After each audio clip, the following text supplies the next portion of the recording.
Hello, welcome to today's video on soil exploration part 2. In this video, I have explained about semi-direct methods which include auger boring, wash boring, percussion drilling, rotary drilling and core drilling.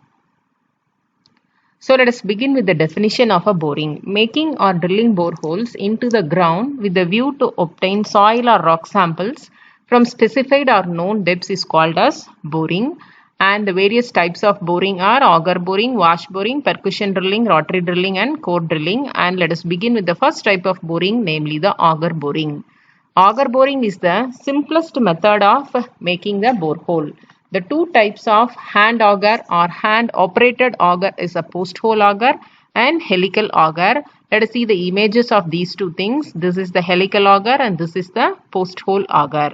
So how they are operated? So boring by an auger, it is carried out by holding it vertically and pressing it down while the auger is rotated.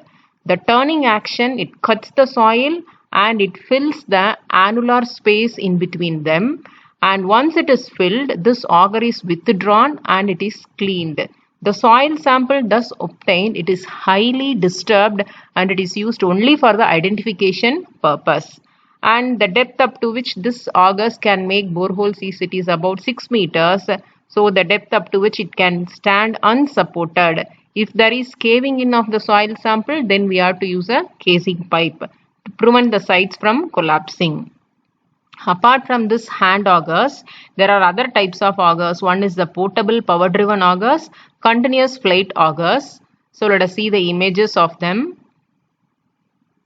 So this is the portable power driven augers and the diameter of that is about 76.2 mm to 304.8 mm in diameter. They are used for making deeper boreholes, and here also the soil samples are highly disturbed, and if it is a non-cohesive soil or a soil with a low cohesion, then we have to use a casing pipe to prevent the soil from caving in. And this is the continuous flight augers. Continuous flight augers are probably the most common method used for advancing a borehole when power is available. Boreholes of about 60 to 70 meters can be easily done by this method, and continuous flight augers are available in sections of about 1 to 2 meters. They can be either a solid one or a hollow stem. This power for drilling is obtained either by truck or tractor mounted drilling rigs. The limitations of the hand augers is hand augers cannot be used for advancing holes to depth exceeding 3 to 5 meters, and they are restricted for small structures, highways and burrow pits. Next type of boring is the wash boring. So this gives an idea of about how a wash boring functions.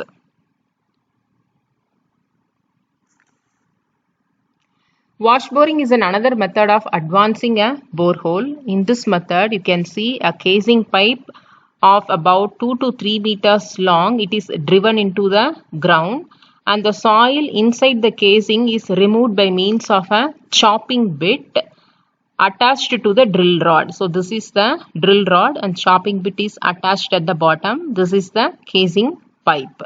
And water is forced through the drill rod. You can see the blue color arrow mark, and it comes out with a very high velocity through the holes at the bottom of the chopping bit. The water and the chopped soil particles rise in the drill hole and overflows at the top through this T-junction or T-connection. The wash water is collected in a container, and the casing, it can be extended with additional pipes if the borehole is progressing. However, it may not be required if the borehole is going to stay open and the caving in of the soil doesn't occur. And here again the soil settles at the bottom. It is called as the settling tank, and the remaining water, it is again pumped through a suction pipe, and this process keeps on repeating. The disadvantages of this wash boring is it is very difficult in very stiff clay, very dense sand and rock.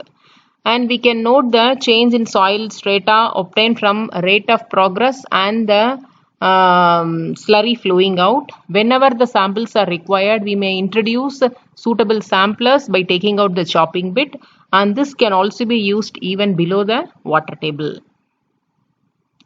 The next type of boring is the percussion boring, and this method consists of breaking up of the formation by repeated blows from a bit or a chisel.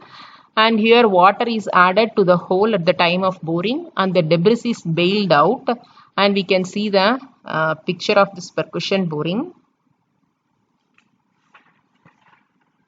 So here you can see the drill involves a heavy steel bit attached to a rope, which is lifted either by hand or by machine and then dropped to cut the earth.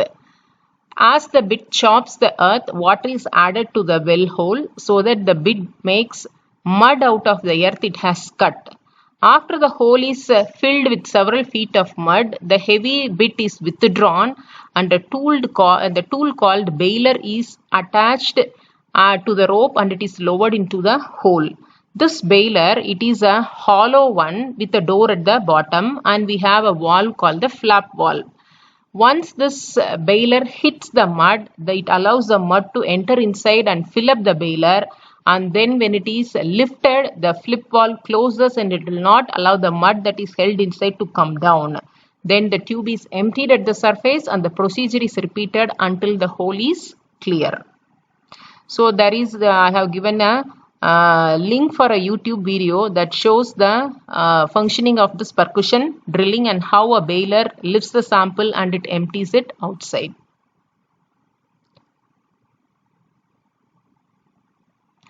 So where the boring is in soil or in soft rocks, and provided that a sampler can be driven into them, cores may also be obtained at intervals using suitable tools.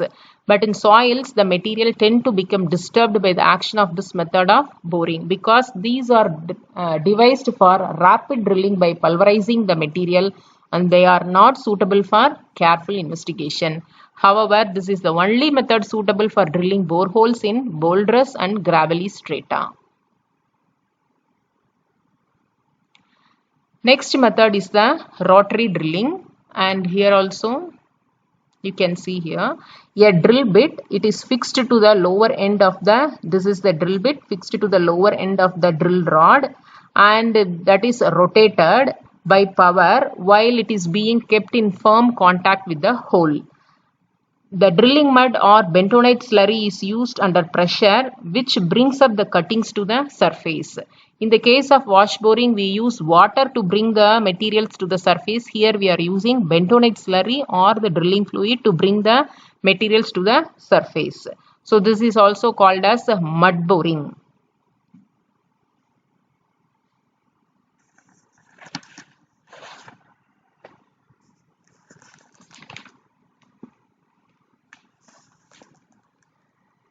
So this rotary boring or rotary drilling is useful if the soil is highly resistant to augering or wash boring. This method can also be used in the case of sand and clays.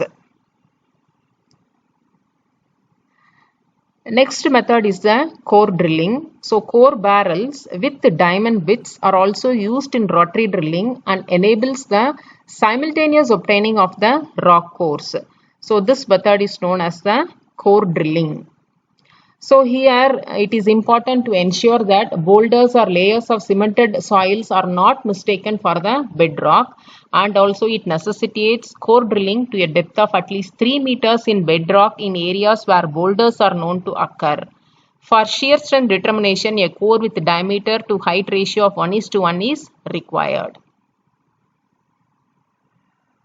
So that's it about semi-direct methods. Thank you.